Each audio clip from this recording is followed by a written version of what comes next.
কিয়ামতের 10টা নিদর্শন আছে বড় বড়, তার মধ্যে একটা হচ্ছে দাব্বাতুল আরদ, জমিন থেকে ফুঁড়ে একটা প্রাণী বের হবে।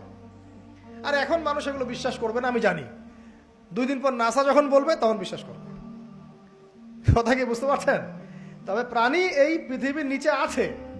রাসূল সাল্লাল্লাহু আলাইহি ওয়াসাল্লাম বলছেন 10টা আলামত না আসা পর্যন্ত কিয়ামত হবেই না। তার মধ্যে একটা হচ্ছে দাব্বাতুল আরদ, জমিন থেকে একটা প্রাণী বের হবে, এবং এই প্রাণী শুধু বেরই হবে না, মানুষের সাথে কথাবার্তা বলবে।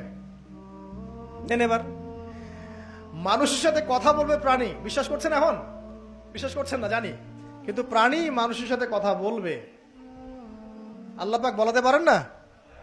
পারেন।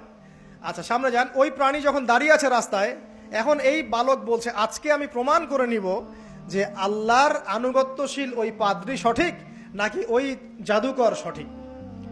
এবার সে একটা ইট হাতে নিল, পাথর হাতে নিয়ে এসে বলছে, আল্লাহ তোমার কাছে যদি ওই জাদুকরের কাজের চাইতে এই পাদ্রীর কাজ বেশি পছন্দনীয় হয়, এই ইটের আঘাতে এই জন্তুকে তুমি মেরে ফেলো আল্লাহ। এ বলেছে বিসমিল্লাহ বলে পাথর নিক্ষেপ করলো, নিক্ষেপ করার সাথে সাথেই জন্তু ডেড। তখন তার আইন আল ইয়াকিন, হাক্কুল ইয়াকিন হয়ে গেল যে হ্যাঁ, আল্লাহর কাছে এই পাদ্রীর আমলই সবচেয়ে বেশি পছন্দনীয়। তার আর মনে কোনো সংশয় থাকলো না।